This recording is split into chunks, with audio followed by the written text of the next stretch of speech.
చాలా మంది మరి గడిచిన శనివారం రాత్రి శుక్రవారం రాత్రి మరి తెల్లవారులు దేవునితో గడిపినందుకు మరి ఆశీర్వాదం ఎక్కువైపోయి మరి చాలా మంది సెలబ్రేటరీ ఏంటో ప్రైజ్ దేవుని యొక్క సన్నిధిలో విశ్రాంతి దినం వచ్చిన ఆశీర్వాదం వేరు.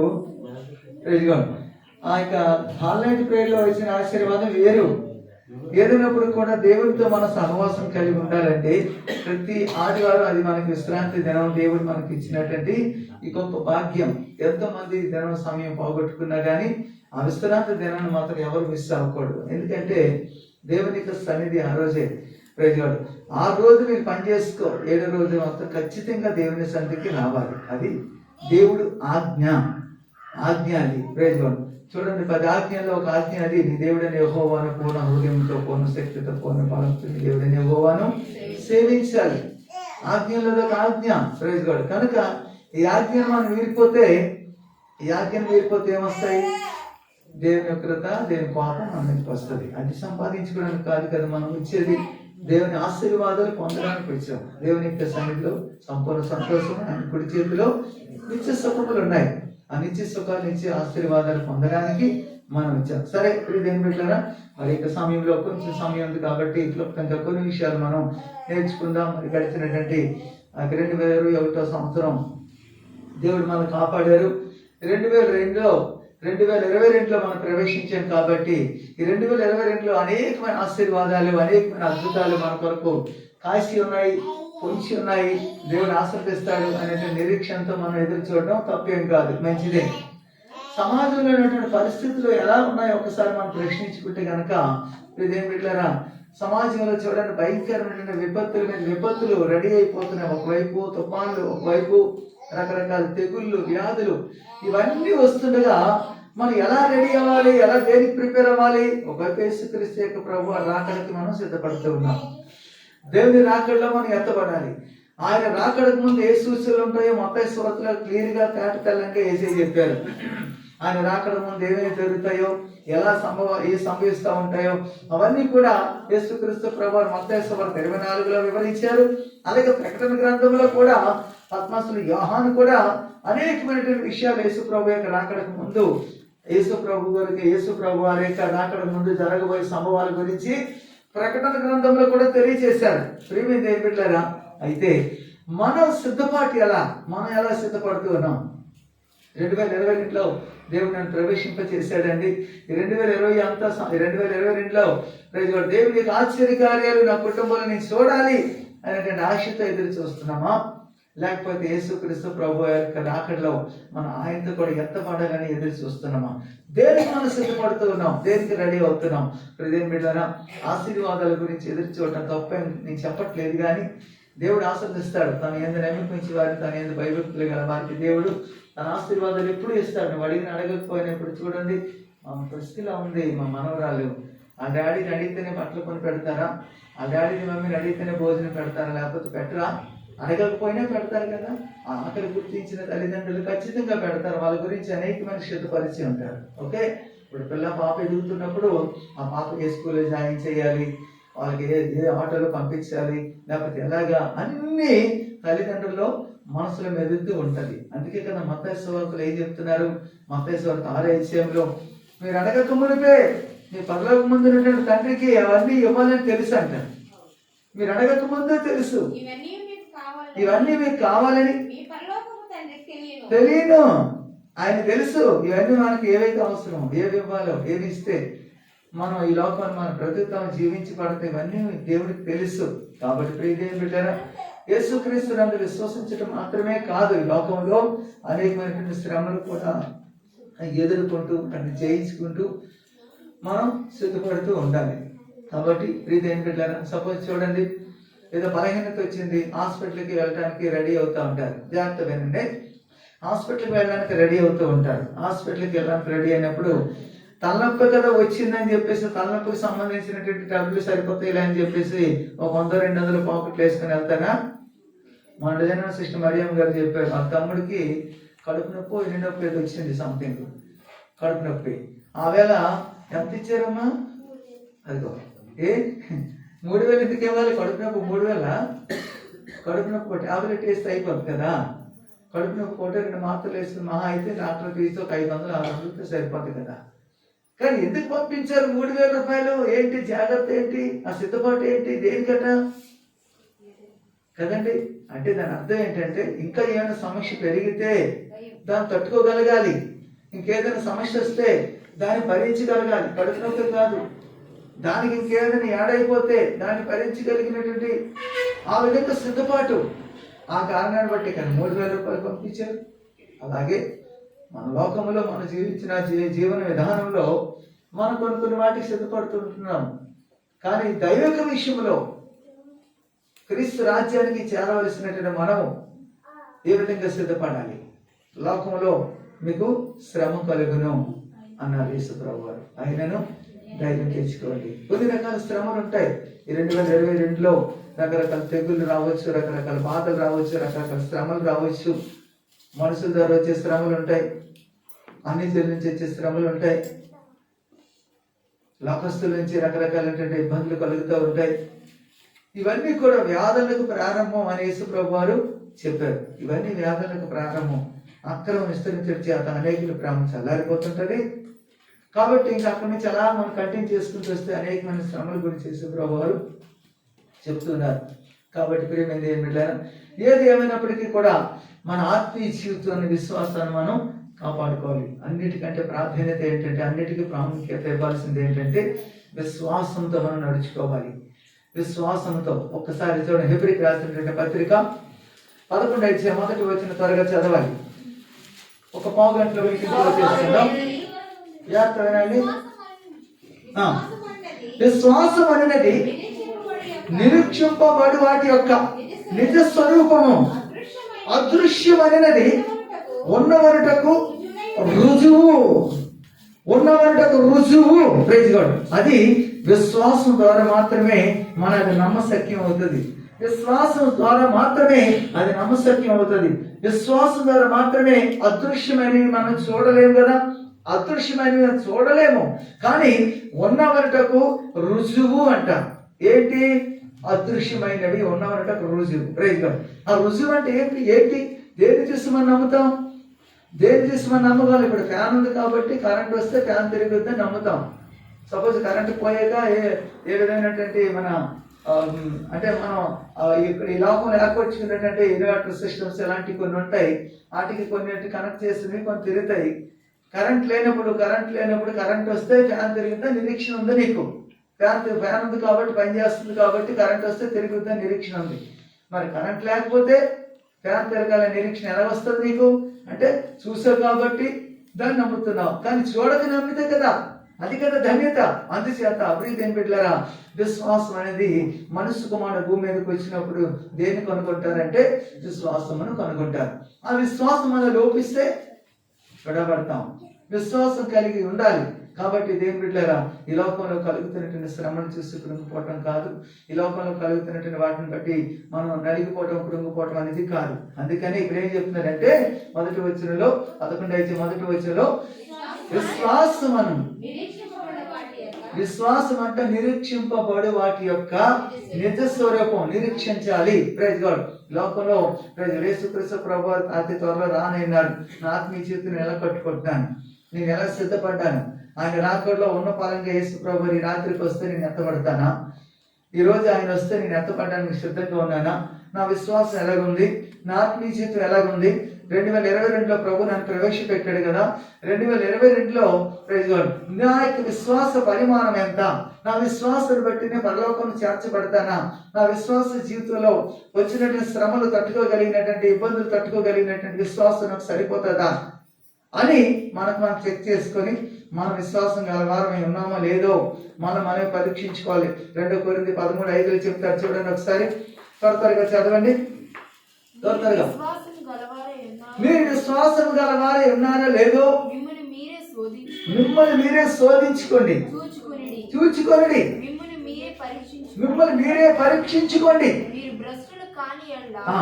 యేసుక్రీస్తు మీలో ఉన్నాడని మిమ్మల్ని గూర్చి మీరే ఎరుగురా. మిమ్మల్ని గురించి మీరే ఎరగరా. మన భ్రష్టులు కాని ఎడలా. Praise God. ఆంధ్రే బాబు ధ్యానం చేయకు వినండి. Right, okay. ప్రైజ్ ఏం పెట్టలేరా, మన ఆత్మీయ జీవితంలో మన భ్రష్టులు కాని ఎడల విశ్వాసం ద్వారా యేసుక్రీస్తు మనలో ఉన్నాడని మీరు ఎరగరా అని అడుగుతున్నాడు. కాబట్టి ప్రీతి ఏం పెట్టారా, విశ్వాసం అనేది నిరీక్షింపబడి వాటి యొక్క నిజ స్వరూపం. కాబట్టి విశ్వాసంతో ఆయన రాజ్యానికి మనం ఎత్తబడడానికి, ఆయన రాజ్యాన్ని మనం సిద్ధపడుతూ ఉన్నాం. అయితే యేసుక్రీస్తు ప్రభు వారికి అనుదినము దినదినము మన విశ్వాసం ద్వారా మనం నడుచుకోవడానికి మనం ప్రయత్నం చేయాలి. ఒకసారి చూడండి, కొన్ని మాటలు చెప్తాను. ద్వితీయోపదేశ కాండం 1 తీయండి. ద్వితీయోపదేశ కాండం 1 ద్వితీయోపదేశ కాండం 1 థ్యాంక్ యూ లార్డ్. హల్లెలూయా, హల్లెలూయా, హల్లెలూయా. వందనాలు యేసయ్యా. 1 32వ వచనం నుంచి చదువుదాం.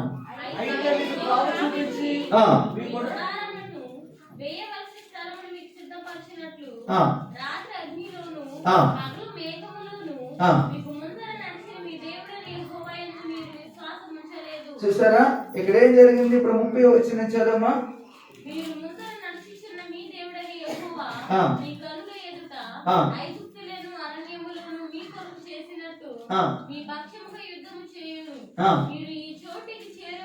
మీరు ఈ చోటుకు చేరే వరకు మనుషుడు తన కుమారుని ఎత్తుకొని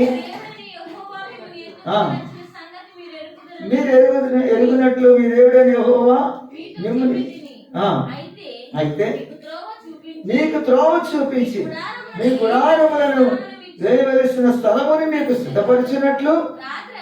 చూడండి, మీకు త్రోవ చూపించంట. మీకు త్రోవ చూపించి మీ గుడారములను వేయవలసిన స్థలములను మీకు సిద్ధపరిచినట్లు రాత్రి అగ్నిలోను పగలు మేఘములోను మీకు ముందర నడిచిన మీ దేవుడని యెహోవా యందు మీరు విశ్వాసం ఉంచలేదు. తద్వారా ఏం జరిగింది? ఇప్పుడు చదవండి. కాగా అదిగో కాగా యెహోవా మీరు చెప్పిన మాటలు విని బహుగా కోపపడి నేను మీ పితరులకు ఇచ్చేదనని ప్రమాణము చేసిన ఈ మంచి దేశమును ఈ చెడ్డ తరము వారిలో జాగ్రత్త వినండి. ఈ చెడ్డ తరము వారిలో నూను కుమారుడైన ఎపెన్య కుమారుడైన కాలేబును తప్ప మరి ఎవరిని చూడడు. అతడు పూర్ణ మనసుతో యెహోవాను అనుసరించిన గనుక అతడు దానిని చూచును. అతడు అడుగు పెట్టిన దేశమును నేను అతనికి అతని సంతానమునకు ఇచ్చేదనని ప్రమాణం చేశాను. మరియు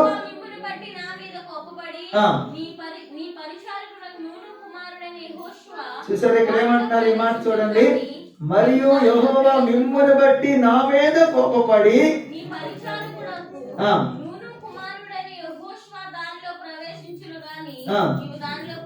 నీవు దానిలో ప్రవేశింపవు అని ఎవరితో చెప్పారు? మోషేతో చెప్తున్న మాటలు ఇవి. హల్లెలూయా. బిడ్డలారా, అంటే ఇశ్రాయేలు యొక్క జాగ్రత్త వినండి. ఈ మాట క్యాచ్ చేయండి. ఈరోజు చాలా ఇంపార్టెంట్ మెసేజ్ ఇది. ఓకే, ప్రియమైన బిడ్డలారా, ఈ దినమున ఇక్కడ మోషేతో చెప్తున్న మాట ఏంటంటే, ఆ రోజు వారికి అవిశ్వాసం వలన చెడ్డ తరము వారు దేవుడంట స్థలాన్ని సిద్ధపరచడానికి దేవుడు ఏర్పాట్లు చేస్తున్నాడు. దానికి ముందుగా పగటి వేళ రాత్రి వేళ మేఘస్తంభంలోనంట, రాత్రి వేళ మేఘస్తంభంలో దేవుడు తన దూతను పంపించి పగటి వేళ కూడా మేఘస్తంభంగా దేవుడైన యెహోవా ఉండి ఆయన నడిపించి ఆయన ఆ స్థలానికి సిద్ధపరిచినట్లుగా చేశాడు. కానీ వారు ఏం చేశారంట? వారు అవిశ్వాసం చేత యేసయ్యని నమ్మలేకపోయారంట, దేవుడిని నమ్మలేకపోయారంట. అందుకని దేవుడు వారి మాటలు విని, వారు మాట్లాడుతున్న మాటలు విని ఆ దాన్ని బట్టి కోపం తెచ్చుకొని ఈ చెడ్డతరం వారు దానిలో ప్రవేశించకూడదు, ఈ చెడ్డతనం వారు అందులో ప్రవేశించకూడదు అని నిపుణ్య కుమారుడు ఏంటంటే కాలేబుతో నీవు మాత్రమే చూడగలుగుతావు. ఎందుకు కాలేబు చూడగలుగుతాడు? ఆయన పూర్ణ మనసుతో యెహోవాను అనుసరించాడు కనుక అతడే దాన్ని చూస్తాడు. నెక్స్ట్ అంటే మాట చూడండి 37. మరియు యెహోవా మిమ్మును బట్టి నా మీద కోపపడి. ఎవరిని బట్టి? అవిశ్వాసులను బట్టి. ఎవరి మీద కోపపడి? మోషే మీద కోపపడి నీవు కూడా నీ పరిచారకుడు ప్రవేశిస్తాడు కానీ నీవు వెళ్ళవు. చూసారా? అంటే దాన్ని బట్టి అర్థం చేసుకోండి. ఈ మాట మీకు ఎందుకు చెప్తున్నాను ప్రియమైన బిడ్డలారా, అవిశ్వాస కారణాన్ని బట్టి, వారి అవిశ్వాస కారణాన్ని బట్టి ఆ రోజులో దేవుడు ముఖాముఖిగా మాట్లాడుతున్న మోషే మీద కూడా దేవుడు కోపం రగిలిపోయి నీవు ప్రవేశించవు అని మోషేతో చెప్తూ నీ పరిచారకుడు యెహోషువ చూస్తాడు, నీ పరిచారకుడు యెహోషువ వెళ్తాడు. ఏమండి, దేవునికి సేవకుల మీద కూడా దేవునికి కోపం ఎందుకు రగిలిపోతుంది? అహరోను మీద ఎందుకు కోపం రగిలిపోయింది?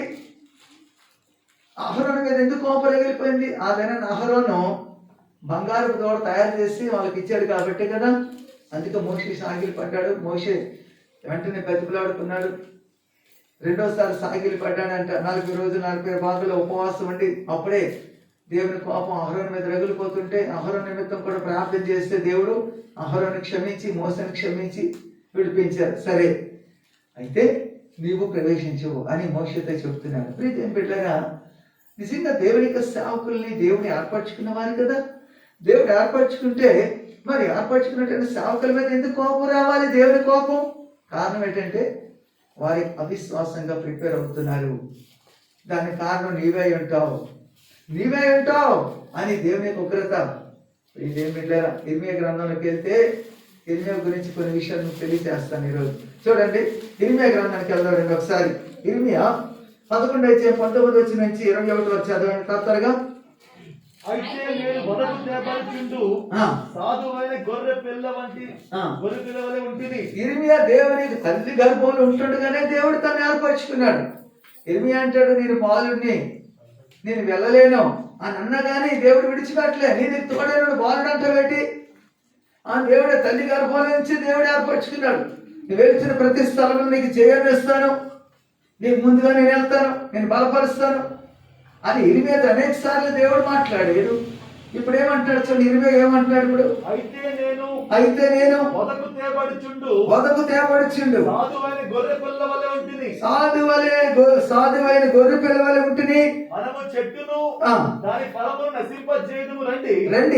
వాని పేరు ఇకను జ్ఞాపకము చేయబడకపోనట్లు, వారి పేరు ఇక మీదట వారి పేరు జ్ఞాపకం చేయబడుకున్నట్లు బ్రతుకు వారిలో ఉండకుండా వాని నిర్మూలము చేయదు రండని వారు నా మీద చేసిన దురాలోచనలను నేను ఎరిగి ఉంటుంది. చేశారు, నా మీద చేసిన దురాశను ఎరగక ఉంటుంది అంటున్నాడు. అంటే దురాలోచనలు, చెట్టు అంటే ఫలం, దాని చెట్టు దానికి ముద్దు లేకుండా చేసిస్తే ఇంకా అసలు భూమి మీద ఉండకుండా పోతుంది కదా అనేటంటే వారు ఆ విధంగా ఆ చెట్టునే తీసేయాలని చేసే ప్రయత్నాలు చేస్తున్నారంట. అయితే నేను దాన్ని ఎరగకుంటేనే అంటాడు. నేను దాన్ని ఎరగకుంటున్నా. ఇప్పుడు కంటించేయండి. నీతిని బట్టి తీర్పు తీర్చుచు జ్ఞానేంద్రములను హృదయములను శోధించేవాడు ఆమేన్. హృదయాన్ని శోధించేవాడు ఆయనే కదా. యెహోవా నా రాజ్యభారమును నీ మీదనే వేయుచున్నాడు. వారికి నీవు చేయి ప్రతిదండనను నన్ను చూడనిమ్ము. కావున నీవు మా చేత చావకుండానట్లు, ఇదిగో 21 అంటున్నాడు చూడండి, కావున నీవు మా చేత చావకుండానట్లు యెహోవా నామమున ప్రవచింపకూడదని చెప్పు అనాతోతు వారిని గూర్చి యెహోవా ఇట్లనే సెలవిచ్చున్నాడు. నీవు మాతో చావకూడనట్లు ప్రవచింపవద్దని అంట. చూసారా, నువ్వు మాతో చావకూడదు అని ప్రవచింపకూడదు, దేవుని వాక్యం చెప్పకూడదు, దేవుని ప్రకటించకూడదు, దేవుని నామాన్ని మహింపరచకూడదు అని చావకూడదు అని అక్కడ ఉన్నటువంటి వారు ప్రజలు. అంటే దాని అర్థం ఏంటి? ఒకవైపు ప్రజలు. ఇప్పుడు చూడండి, అయితే ఇర్మియా గ్రంథంలోకి వెళ్ళిపోతానండి. ఇర్మియా గ్రంథంలో 12:6 మాట చదవండి. నీ సహోదరులు సైతము నీ తండ్రి ఇంటి వారు సైతము నీకు ద్రోహము చేయుచున్నారు. అదిగో ద్రోహం చేయడానికి రెడీగా ఉన్నారంట. నీ వెంబడి గేలు చేయుదురు. వారు నీతో దయగా మాట్లాడుచున్నాను, వారిని నమ్మకూడదు. సహోదరులు ఇంటి వారు కూడా కొన్నిసార్లు యాంటీ అయిపోతూ ఉంటారు. రాబోతున్నటువంటి కాలంలో ప్రియమైన బిడ్డలారా, రకరకాల ప్రజలు బయట వాళ్ళు అనుకుంటాం కదా, ఇంట్లో వాళ్ళే సహోదరులే చూసారా యాంటీ అయిపోతుంటారంట. వాళ్ళు నువ్వు నమ్మొద్దు అని అంటారు. నెక్స్ట్ ఇంకో మాట నా స్వాస్థ్యం విసర్జించున్నాను. ఆ. నా 25 వెళ్ళిపోదండి. 25:1-2 వచ్చిన చూడండి త్వరగా. ఇర్మియా ఆ. ఆ ప్రవచనంలో పలకగా ఆ. యెహోవా మందిరంలో పెద్ద నాయకుడును చూసారా, ఇమ్మేలు కుమారునకు అబద్ధ ప్రవక్తలు కూడా అబద్ధ బాలుకులు కూడా రెడీ అయిపోయారంట ఇర్మియా మీదకి. ఆ. పరశురను యాజకుడు విని ఆ. ప్రవక్త అయిన ఇర్మియాను కొట్టి ఆ. యెహోవా మందిరమందున్న బెన్యామీను మీద ఆ. గుమ్మం వద్ద నుండి బండలో ఆ. అతనిని వేయించెను. ఆమె చూసారా ఏం చేశారు ఇక్కడ? ఇర్మియాకి ఎంత భయంకరమైన దాడి చేయడానికి కూడా అబద్ధ బోధకులు కూడా రెడీ అయిపోతున్నారు. కొన్నిసార్లు కొంతమంది అనుకుంటారు మాస్టర్స్ అండి హ్యాపీగా ఉంటారండి, హ్యాపీగా ఉంటారండి, పర్వాలేదండి, అన్ని విధాలు మేము ఇచ్చినవన్నీ వాళ్ళు దోచుకుంటున్నారు, ఇంకెక్కడ కదలరు, ఎక్కడికి ఏం చేయరు, ఏం చేయక్కర్లేదు, వాళ్ళకి బతికే బతుకండి, హ్యాపీగా ఉంటారు కదండి. చూడండి వాళ్ళ మీదకి ఎలాంటి అటాకులు రెడీగా ఉంటుంటాయో. ప్రజెంట్ బిడ్డలారా, అదేనా దేవుడు కోపగించుకున్నాడు. తర్వాత ప్రజల్లో కొంతమంది కోపగించుకున్నారు. ఇంట్లో వాళ్ళు యాంటీ అయిపోతున్నారు. ఇక్కడ అబద్ధ బోధకులు అబద్ధ ప్రవక్తలు కూడా రెడీ అవుతున్నారు. చూడండి ఇంకెవరు రెడీ అవుతున్నారు చూపిస్తాను మీకే. ఇప్పుడు 10వ వచనం చదవండి. అందులో 10వ వచనం. అనేకులు గుసగుసలాడగా వింటిని. ఆహా, 4 దివసాల నుంచి అంటే భయము అనేకుల వలన గుసగుసలాడగా వింటిని. వారు ఆ. దుర్మార్గుడని మీరు చాటించిన ఎడల దుర్మార్గుడని మీరు చాటించిన ఎడల మేమును చాటించ మందురు. మేము చాటించిన మందురు. అతడు ఒకవేళ చిక్కుబడును. అతను ఒక చిక్కుబడును. అప్పుడు మనం అతను పట్టుకొని అతని మీద పగ తీర్చుకుందామని చెప్పుకొనుచు నాకు స్నేహితులైన వారందరూ నేను పడిపోగా చూడవలనని కనిపెట్టుకొని ఉన్నారు. స్నేహితులు హల్లెలూయా. ఎటువారు? ఇదిల వాళ్ళు, అవతల వాళ్ళు, స్నేహితులు, వీళ్ళందరూ కూడా ఏం చేస్తున్నారంటే పడిపోగా చూడవలనని పట్టుకోనవలనని కనిపెట్టుకుంటూ ఉన్నారంట. ఎప్పుడు పడతాడని. ఇలాంటి శ్రమలన్నీ పొంచి ఉంటాయండి. సేవకులకే కాదండి, ప్రైజ్ గాడ్, విశ్వాసులకే కాదండి, సేవకులకి కూడా రెడీగా ఉంటాయండి. ప్రేమ బిడ్డలారా, ఇంకో మాట చూపిస్తానండి. ఇర్మియా గ్రంథంలోనే 26:8 వచ్చిన కూడా చదవండి. జనులందరికీ ప్రకటింపవలెనని యెహోవా యిర్మీయాకు ఆజ్ఞాపించిన మాటలన్నిటిని అతనికి పలికించి చాలించిన తరువాత యాజకులను ప్రవక్తలను జనులందరూ అతన్ని పట్టుకొని నీవు మరణ శిక్ష నొందక తప్పదు. యాజకులు, జనులు, మొత్తం అక్కడ ఉన్న వాళ్ళందరూ కూడా నువ్వు మరణ శిక్ష నొందగా తప్పదు అని రెడీ అయిపోతున్నారు. 36 అధ్యాయం చూడండి. 36 అధ్యాయంలో త్వరగా 36:23 వచ్చిన కూడా చదవండి. యెహూదీ 3-4 పుటలు మొత్తం ఇంకా ధర్మశాస్త్రం లేకుండా చేసేసి అడంటే ఏం చేశాడంటే చాకుతో కట్ చేసేసి కుంపట్లో వేసేసి తగలబెట్టేస్తున్నాడంట. 3-4 పుటలు చదివిన తర్వాత రాజు చాకుతో దాన్ని కోసి కుంపట్లో వేయగా ఆ కుంపట్లో ఉన్న అగ్ని చేత అది బొత్తిగా కాలిపోయింది. కానీ రాజైనను ఈ మాటలన్నిటినీ వినిన అతని సేవకులు ఎవరైనాను భయపడలేదు. చూసారా, అసలు భయమే లేదంటండి. అయ్యో, ధర్మశాస్త్రం తగలబెట్టేయడానికి కూడా భయపడలేదంట అక్కడ రాజు గాని అతని సేవకులే గాని. ఎంత భయంకరమైన విపత్తు దినాల్లో రాబోతున్నటువంటి రోజుల్లో బజరంగ దళాలు, రకరకాల ఆర్ఎస్ఎస్ వాళ్ళు తయారవుతున్నారు. బైబిల్ తగలబెట్టేసి, బైబిల్ కాల్చేసి, అసలే వాళ్ళ సేవకులే కానీ, రాజే కానీ, వాళ్ళ సేవకులే కానీ భయమే లేదంటండి. సమాజం అలా తయారవుతుంది. అంటే 2022లో ప్రియమైనటువంటి బిడ్డలారా, 2022లో రకరకాల ప్రజలు ఉంటారు. కేవలం అవిశ్వాసులు బట్టి మోషే మీదకి దేవుని ఒకరు తెలిపోయి మోషే చూడలేదండి, కానాడు ప్రవేశించలేకపోయాడు మోషే. ప్రియమైన బిడ్డలారా, అందుచేత వారి యొక్క అవిశ్వాసాన్ని బట్టి సేవకులు వారి కుటుంబాల మీద కూడా దాడి వస్తూ ఉంటది. విశ్వాసులే కాదు. అయితే ప్రియమైన బిడ్డలారా, మన విశ్వాసాలు వీక్ అవ్వకూడదు. విశ్వాసాలు బలంగా నిలబడాలి. విశ్వాసాలు బలమైనటువంటి వారుగా ఉండాలి. ప్రియమైనటువంటి దేవుని బిడ్డలారా, ఇప్పుడు చూడండి రండి. ద్వితీయోపదేశకాండం 9:3 వచ్చిన మాట చదివిన త్వరగా. ద్వితీయోపదేశకాండం 9:3. నీ దేవుడైన యెహోవా తానే దహించు అగ్ని వలె మీ ముందర దాటిపోచున్నాడని నేడు నీవు తెలుసుకొనుము. ఆయన వారిని నశింపజేసి మీ ఎదుట వారిని కూలద్రోయును. యెహోవా నీతో చెప్పినట్లు నీవు వారిని వెళ్ళగొట్టి వేగమే వారిని నశింపజేసెదవు. నీ దేవుడైన యెహోవా ఆ. నీ ఎదుట నుండి వారిని తోలివేసిన తర్వాత ఆ. నేను ఈ దేశంలో స్వాధీనపరచుకున్నట్లుగా ఆ. యెహోవా నా నీతిని బట్టి నన్ను ప్రవేశపెట్టాను. యెహోవా నా నీతిని బట్టి ప్రవేశపెట్టనని అనుకోవద్దు. ఈ జనముల చెడుతను బట్టి ఇదిగో చూస్తారా, ఈ జనముల యొక్క చెడుతనమును బట్టి యెహోవా నీ ఎదుట నుండి వారిని యెహోవా వెళ్ళగొట్టుచున్నాడు. నీ ఎదుటి నుండి వారిని వెళ్ళగొట్టుచున్నాడు. నీవు వారి దేశంలోకి వచ్చి ఆ. దాన్ని స్వాధీనపరచుకున్నటకు ఆ. నీ నీతి అయినను నీ నీతి కాదు, నీ హృదయ యథార్థత నీ అయినను హృదయ యథార్థత కాదు, హేతు కాదు. ఇది హేతు కాదు. ఈ జనముల చెడుతను బట్టి ఈ జనముల యొక్క చెడుతనమును బట్టి యెహోవా నీ పితరులైన అబ్రహాము, నీ పితరులైన అబ్రహాము, ఇస్సాకు, యాకోబులతో యాకోబులతో ప్రమాణం చేసిన ప్రమాణం చేసిన మాటనే స్థాపించుటకై నీ దేవుడైన యెహోవా ఆ. వారిని నీ ఎదుట నుండి వెళ్ళగొట్టు. వారిని నీ ఎదుటి నుండి వెళ్ళగొట్టాడు అంతే. Praise God. నీ నీతి కాదు, నీ గొప్పతనం కాదు, నీ యథార్థత అనుకోవడానికి లేదు ఇక్కడ. వారి చెడుతనమును బట్టి అంట.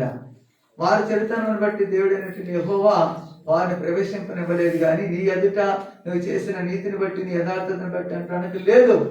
నీ బాహు నీకు జయమివ్వలేదు.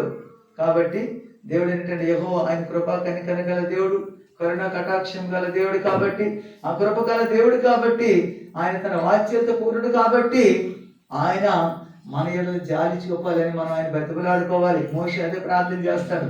మోషే దేవుని అడుగుతూ ఉంటాడు. నిర్గమాకాండం 33 అధ్యాయాలకు వెళ్ళిపోతే 12వ వచనం నుంచి మోషే అడుగుతున్నాడు. చూడండి. మోషే యెహోవాతో ఇట్లనెను, ఆ.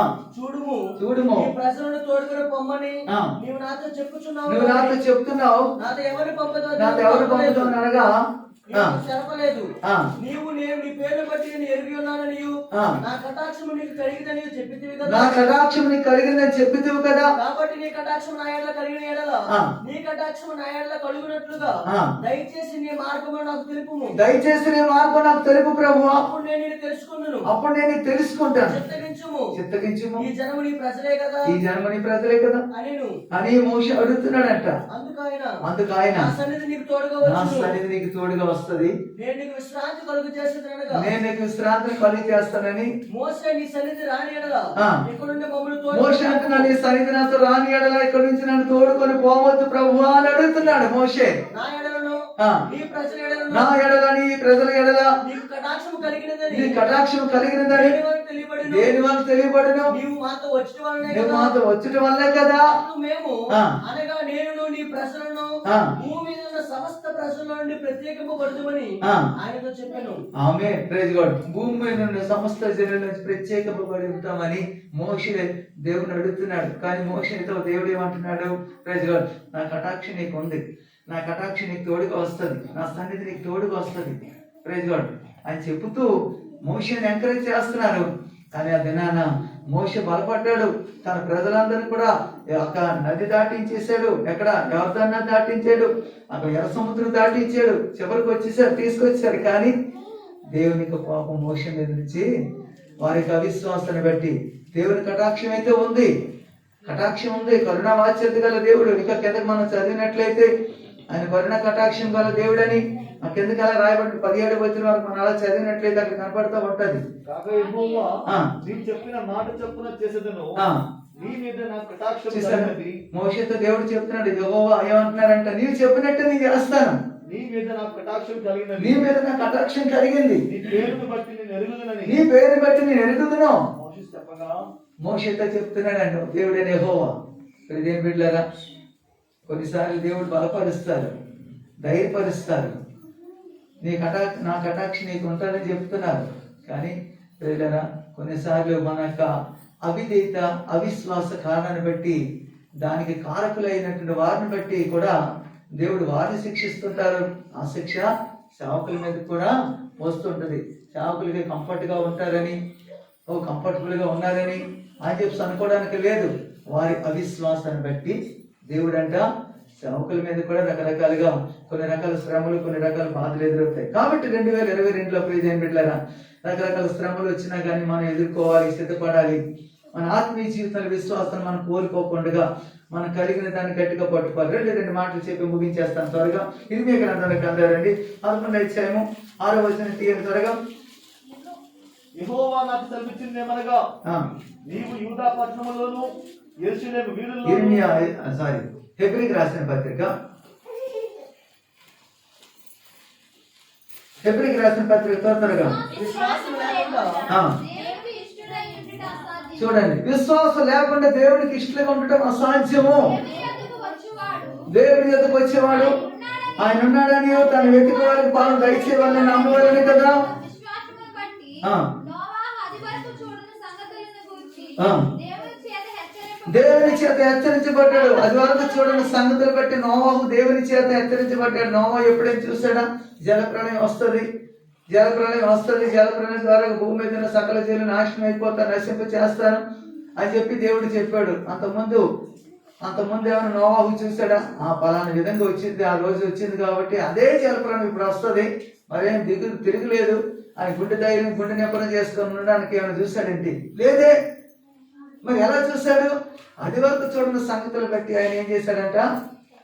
విశ్వాసంతో దేవుని కొరకు ఎదురు చూశాడు. మనం కూడా విశ్వాసంతో దేవుని కొరకు కనిపెట్టుకుంటూ ఉండాలి. Praise God.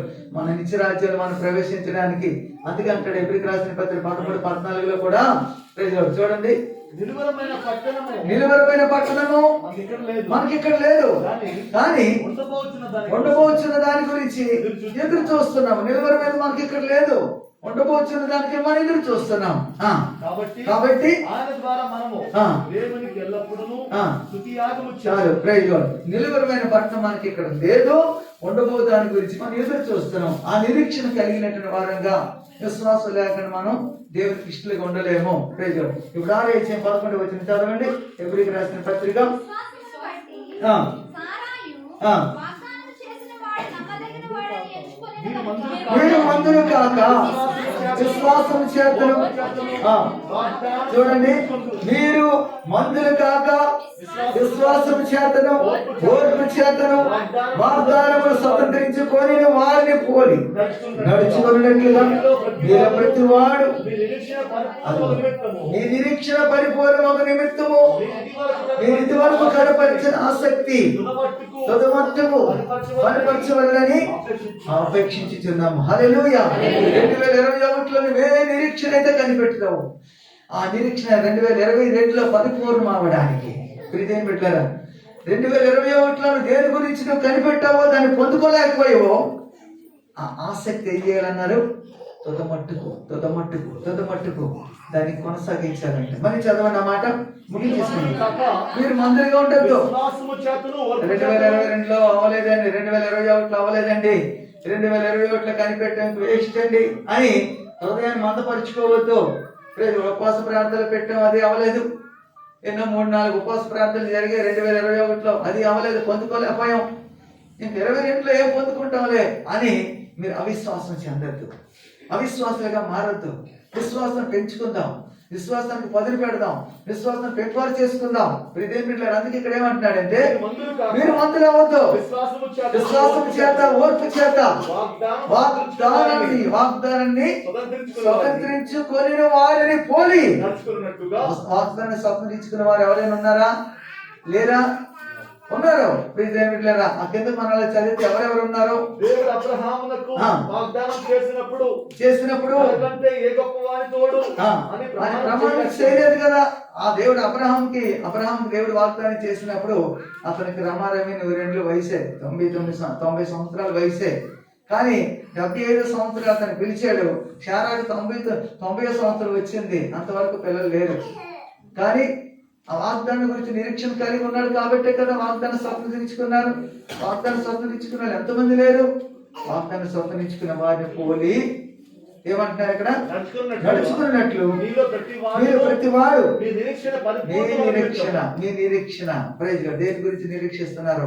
2021లో నిరీక్షించిన పెళ్లి అయిపోతా అనుకున్నానండి, అవ్వలేదండి. 2021లో ఉద్యోగం వస్తుందని ఎదురు చూస్తానండి, అవ్వలేదండి. 2021లో అప్పులు తీరిపోతాను ఎదురు చూస్తానండి, ఆ అప్పులు తీరలేదండి. 2021లో ఏదో సంపాదించుకుందాం అనుకున్నానండి, ఇల్లు కట్టుకుందాం అనుకున్నానండి, అది కట్టలేకపోయానండి అని మీరు మందులు అవ్వద్దు, అవిశ్వాసం చెందద్దు. దేని బిడ్డరా, అందుకే ఇక్కడ ఏమంటున్నాడంటే నడుచుకున్నట్లుగా మీలో ప్రతివాడు మీ నిరీక్షణ పరిపూర్ణ నిమిత్తము ఇదివరకు ఏదైతే మీరు కనపరిచారో ఆసక్తి కనపరచవలని. హల్లెలూయా.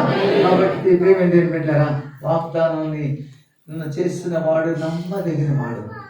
ఆ వాగ్దానం నెరవేర్చడానికి ఆయన ఆతురత కలిగి ఉంటున్నారు.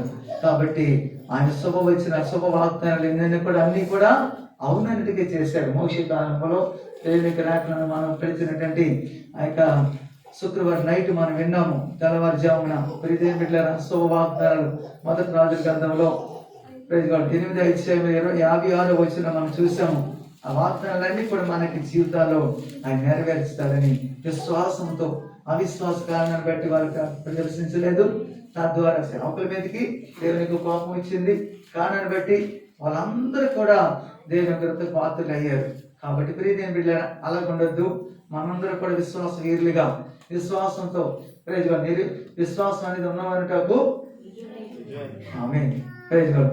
అదృశ్యమైన ఉన్నవారిటకు రుజువు అంట.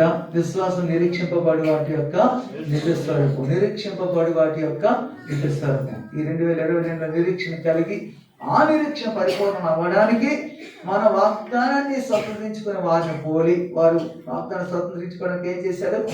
ఓర్పుతో సహనంతో కనిపెట్టుకున్నారు. ఈ 2022లో ఓర్పు తగ్గనివ్వద్దు, ఆసక్తి తగ్గనివ్వద్దు, మందులు కావద్దు, విశ్వాసం బలహీనలు కావద్దు. రాబోతున్న శ్రమలు ఒమిక్రాన్ అవ్వచ్చు, రకరకాల తెగులు రావచ్చు. అవన్నీ జయించడానికి ఎదుర్కోవడానికి మనలో ఏముండాలి? డబ్బు ఉండాలి. అవునా? ఏముండాలి? విశ్వాసం ఉండాలి, దృఢమైన విశ్వాసం ఉండాలి. ఆ విశ్వాసంతో మనం ఏం సాధించలేం. విశ్వాసంతో మాత్రమే అన్ని సాధించలేము. కళ్ళు మూసుకొని దేవుని తన పరిశుద్ధ వాక్యం తనని కూడా ఆశీర్వదించగలగా ప్రార్థన చేసుకుందాం. Thank you lord. హల్లెలూయా.